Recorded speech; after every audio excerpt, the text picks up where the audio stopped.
একটি বয়স শহীদ প্রেসিডেন্ট জিয়া রহমানের আদর্শে বিশ্বাসী একটি সাংস্কৃতিক সামাজিক সংগঠন। এই সংগঠনের নেতা আমাদের প্রিয় নেতা হাটহাজারীর গণমানুষের নেতা জনতা জনাব ব্যারিস্টার মীর মোহাম্মদ হেলাল উদ্দিন এই সংগঠনের আমাদের নেতা। এই সংগঠনের অভিভাবক এবং আমাদের নেতা হচ্ছেন কে? আমাদের প্রিয় নেতা হাটহাজারীর গণমানুষের নেতা, আগামী দিনের হাটহাজারীর স্বপ্নদ্রষ্টা, যিনি মডেল হাটহাজারী গড়ার কারিগর জনাব ব্যারিস্টার মীর মোহাম্মদ হেলাল উদ্দিন হচ্ছেন আমাদের সকলের নেতা। আজকে এই সংগঠনের উদ্দেশ্য আদর্শ হচ্ছে একটি, আমরা 2015 সালে এই সংগঠন প্রতিষ্ঠা করার পিছনে আমাদের সংক্ষিপ্ত কিছু উদ্দেশ্য ছিল।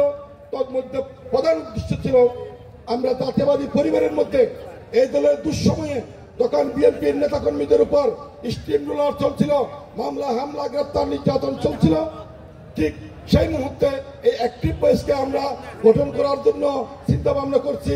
একটি জায়গা থেকে আমরা কিছু আমাদের এই বিএনপি, যুবদল, ছাত্রদল, স্বেচ্ছাসেবক দল, শ্রমিক দল, মহিলা দলের কিছু অ্যাক্টিভ ব্যক্তিকে নিয়ে সক্রিয় রাখার জন্য রাজপথের এই স্বৈরাচারী সরকারের মামলা হামলা গ্রেপ্তারের মুখে তাদেরকে সক্রিয় রাখার জন্য, তাদেরকে উৎসাহ প্রদান করার জন্য আমাদের রাজনৈতিক সংগঠনগুলোর বাইরে এসে আমরা একটি আলাদা সংগঠন সেদিন তৈরি করার জন্য চেষ্টা করেছি, চিন্তা করেছি।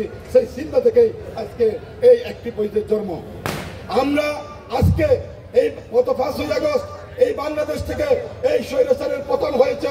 সেই স্বৈরাচারী দীর্ঘ 15 বছর বাংলাদেশের মানুষের উপর বিএনপি এবং অঙ্গ সংগঠনের উপর যে নির্যাতন চালিয়েছে, সেই নির্যাতনের পরেই তারা আজকে বাংলাদেশ ছেড়ে পালিয়ে যেতে বাধ্য হয়েছে। শেখ হাসিনা পালিয়ে গেছে, পালাইছে শেখ হাসিনা। এই শেখ হাসিনা পালানোর পরেই আজকে অ্যাক্টিভ বয়েসের আরেকটি দায়িত্ব আসছে। প্রথমে আমরা করেছিলাম স্বৈরাচারী সরকারের বিভিন্ন নির্যাতনের মুখে আমাদের নেতাকর্মীদেরকে সক্রিয় রাখার জন্য। আর এখন আমাদের কাজ হচ্ছে, আমাদের এখন সামনে আমাদের যে চিন্তা হচ্ছে, আমাদের ভাবনা হচ্ছে, এই তারা যে দুঃসময়ে দলের দুঃসময়ে তারা সেদিন জীবন বাজি রেখে পুলিশের গুলিতে সামনে বুক পেতে দিয়ে যারা এই বিএনপিকে আমাদের প্রিয় নেতা ব্যারিস্টার মীর মোহাম্মদ হেলাল উদ্দিনের নির্দেশে এগিয়ে নেওয়ার জন্য সেদিন তারা কাজ করতে, আগামী দিনে যেন তারা এই দলের যে কোনো কর্মকাণ্ডকে তাদেরকে যেন কেউ হারাতে না পারে। 300 সদস্য আছে, সেখানে আমরা 1000 সদস্যের পরিবারে আমরা অন্তর্ভুক্ত হতে চাই। আমরা অ্যাক্টিভ বয়েসের 1000 সদস্য কি করতে চাই? আমাদের নতুন সদস্য সংগ্রহ করে 1000-এর গড় পূর্ণ করতে চাই আমাদের সদস্য সংখ্যায়। পারবো ইনশাল্লাহ, আমরা সদস্য হব। সেই সামনে রেখে 10ই এপ্রিল 2 মাস আমরা 10ই ফেব্রুয়ারি থেকে 10ই এপ্রিল 2 মাস আমরা আমাদের সদস্য সংগ্রহ করব। 20ই এপ্রিল আমাদের অ্যাক্টিভ বয়েসের আমরা নতুন করে আবার কার্যকরী আমাদের কমিটিতে রাজনৈতিক কমিটির মতো না, এখানে আমাদের নির্দিষ্ট সংখ্যক কিছু উপদেষ্টা থাকবে, নির্দিষ্ট সংখ্যক কিছু সমন্বয়কারী থাকবে, বাকি সবাই সদস্য।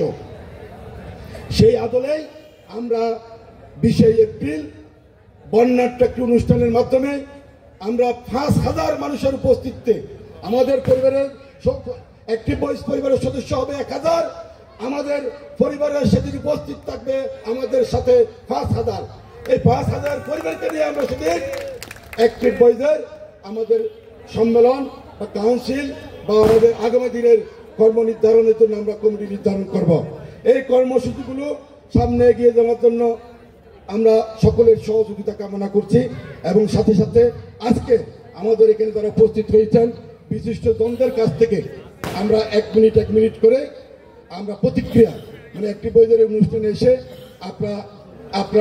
আপনাদের অনুভূতি কি, আপনাদের মতামত কি, এটা আমাদের করণীয় কি, আমাদের প্রতি কোনো যদি কি থাকে পরামর্শ থাকে, কোনো আপনার কোনো যদি কি থাকে এই অভিযোগ থাকে, কোনো মানে বলার থাকে, এইগুলো আপনারা বলবেন। আমরা এক পাশ থেকে বলে আসবো। আমরা আবারও বলছি, আমাদের এখন মূল লক্ষ্য হচ্ছে, আগে লক্ষ্য ছিল স্বৈরাচারের সরকারের পতন করার জন্য আমরা ঐক্যবদ্ধ থাকা, আমরা শক্তিশালী করা।